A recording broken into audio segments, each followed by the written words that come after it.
Okay, reka nongere nkusuhuze wowe nshuti y'akadasohoka ya Fungarase TV show. Uri umuntu ukomeye cyane w'agaciro. Nizere yuko nawe wamaze gukora subscribe utarayikora, nawe kandi wayikoze wibuke gukora kunzogera kugira ngo tuzajye ucikwa n'amakuru tugenda tukugezaho uko bwije nuko bukeye. Uyu munsi tugiye kurebera hamwe icyamamare cyangwa se umuhanzikazi uzwi ku mazina ya Aline Sano Shingiro.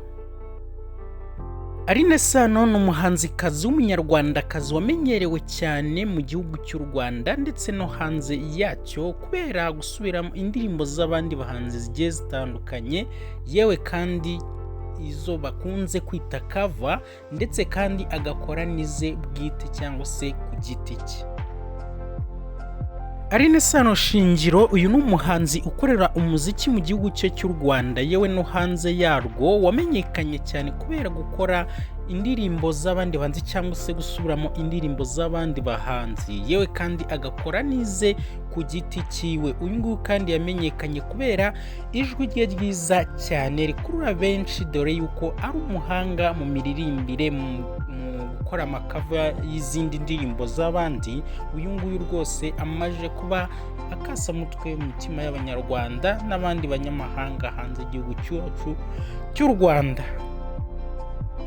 Aline Sano ni izina akoresha mu muziki wiwe, avuga ko kandi yatangiye umuziki wiwe mu mwaka wa 2010 ubwo yaririmbaga muri korali y'ikigo cy'amashuri yizeho aho bita Igitwe. Ahangaha ni mu karere ka Ruhango mu ntara y'Amajyepfo y'igihugu cy'u Rwanda. Uyu yakomeje kandi umuziki wiwe muri korali yigishaga bagenzi be bagiye batandukanye baririmbanaga kugeza mu mwaka wa 2015 ubwo yahinduraga ibitekerezo akava muri korali agatangira gukora gahunda ze ku giti cyiwe nk'uko abyenda abivuga. Uko yavuye muri korali, reka twongere tubirebere hamwe.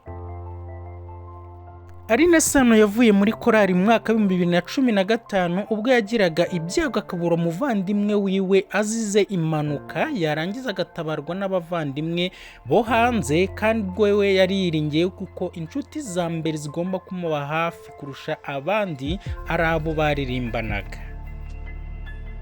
Uyu mukobwa nk'uko yakomeje abitangaza, yavuze yuko kuba yarabuze abantu bamutabara, abuze umuvandimwe kandi aribo yiyumvagamo kurusha abandi, byatumye abivumburaho agenda avuga ko icyo gihe korali nta kintu yari imufashije na kimwe, kandi icyo gihe musaza we mukuru niwe waje aramubwira ati ugomba kwitoza indirimbo zigiye zitandukanye, yewe harimo n'izo waririmbiraga muri korali cyangwa waririmbaga muri korali, maze ubwo ngubwo Aline Sano yinjira mu muziki, ubwo ngubwo atangira kuwukunda gutyo.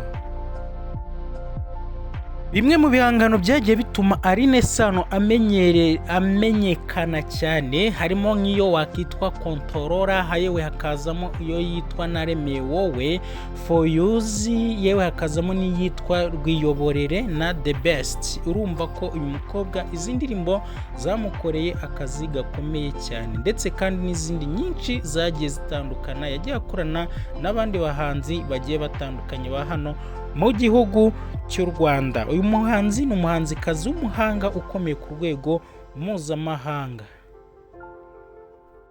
Aline Sano yakoze igikorwa bita listening party ku itariki ya 18 Kamena, aho yashakaga cyangwa se yaragamije ahanini kumvisha abantu be cyangwa se inshuti ziwe ibikorwa byiwe cyangwa se umuziki wiwe mbere yuko akora album ye ya mbere yuko agiye kugerageza kuyishyira hanze. Tariki ya 23 Kamena iyi album yaje kwita Urumuri, rikaba ari izina ry'ikinyarwanda cyangwa se ari ijambo ry'ikinyarwanda rituruka ku rumuri. Ahanini urebye kwishakamo urumuri cyangwa se kwimurikira, ibi ngibi bikorwa igihe cyose ushobora kuba uri ahantu hatagaragara cyangwa se hatabona, wowe ugashaka uburyo ugomba kwishakira urumuri. Urumuri akaba ari imwe mu ndirimbo zari ziri kuri iyo album yitiriye album. Indirimbo yitwa Rumuri.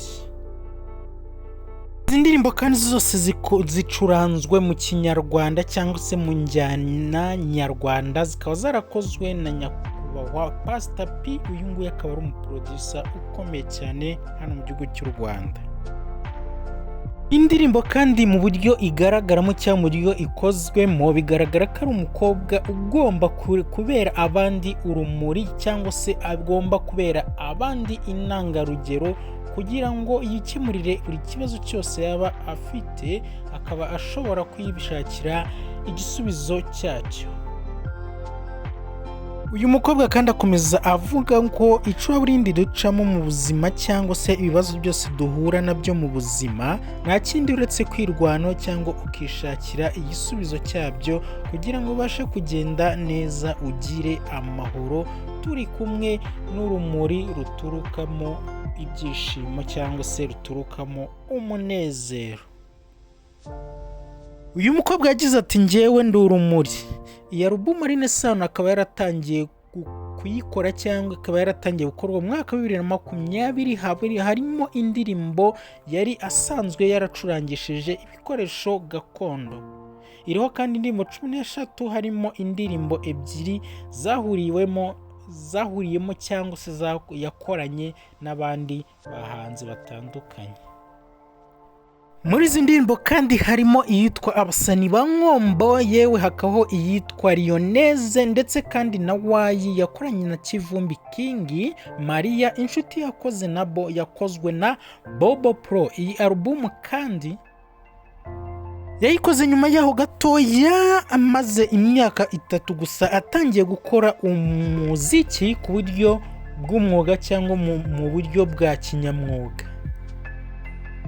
Izi ndirimbo harimo iyitwa Mwiza yakozwe na Santana Sauce, hakabamo Marayika yakozwe na Prince Kiss, yewe hakabamo Umwihariko yakozwe na Sano Panda, yewe hakabamo niyo bita Sakwe Sakwe yakozwe na Yaman cyangwa hamwe na Mera Poro, hakazaho iyitwa Kuki cyangwa se Why zombi zakozwe na Kenny Vibes, hakazamo iyo bita Rumuri yitiriye album yakozwe na Pastor P.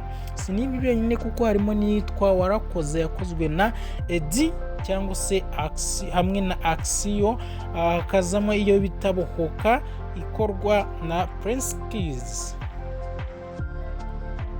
Aline Sano uyu muhanzi yitabiriye ibitaramo byinshi bitandukanye hano mu Rwanda yewe no hanze yarwo, harimo nka Voice Africa ndetse n'ibindi aherukamo, kandi gukorera igitaramo online kuri tariki 27 Gicurasi 2020. Ahangaha kandi akaba byari mu rwego rwo kubahiriza amabwiriza agenga COVID-19. Inshuti zanjye ndabakunda cyane nk'uko mubimenyereye Inifungurase TV show. Amwe muri aya makuru reka tuyagarukirize ahangaha, n'ubutaha tuzadukomeza turebera hamwe byinshi bigiye bitandukanye kuri uyu muhanzi w'icyamamarekazi wamenyekanye ukomeye cyane ku mazina ya Aline Sano. Nugende udakoze subscribe kuri YouTube channel, reba munsi gato y'iyi video ukore ahanditse ijambo subscribe, ukoreho kandi ukore no kunzogera kugira ngo ujye wakirira amakuru yose tugiye tukugezaho ku gihe. Uyumvaga nitwa Mwizerwa Patrick, ndabakunda cyane guys, wibuke no gusharinga ku nshuti zawe zigiye zitandukanye kugira ngo nabo bajye bamenya ibyiza nk'ibi ngibi bajye byakirira